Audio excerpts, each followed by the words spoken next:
At dahil tapos na ang trabaho po mga mare, pumunta na naman ako sa Indian store. Dating Indian store ito mare, mga Filipino product. Dito ako bumibili ng mga ninuluto ko.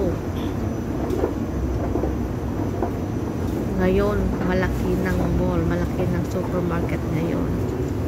Yan na. Kaya dito ako bumibili ng mga Filipino product. Samahan niyo ako mga mare. May mga peoples pa. At dito sa parteng ito, dito na mo makikita ang mga homemade Filipino foods. Ayan, mga kakanin, mga Cupcake, chicharon, pandikuko, dami mga mga puto, Filipino foods na dito. chicharon bulaklak, Ito. ganun. At umiikot ako sa kabila. Ayan. May Enchilada mga pa. pancake, pandikuko, Spanish Yun bread. lang.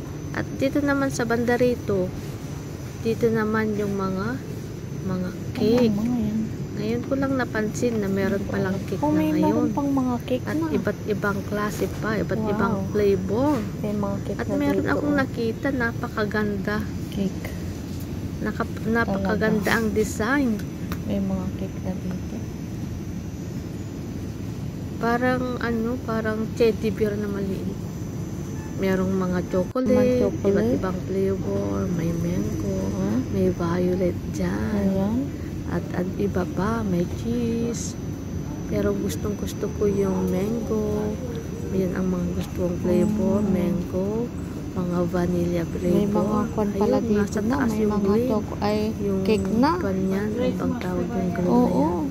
yan. Naka-display na sila. Basta maraming Mahal flavor pala yan, yung mga mare. Hindi ko na alam yung mga iba't ibang flavor kasi hindi naman ako dyan nagtatrabaho, kaya medyo konti pang alam ko dyan sa mga cake na yan. Mga mare at pare, enjoy watching. Please follow me for more mga simpleng luto, simpleng ulam at iba pa. Maraming salamat sa panonood mga pare at mare. Enjoy watching. Please follow me for more videos, like and share.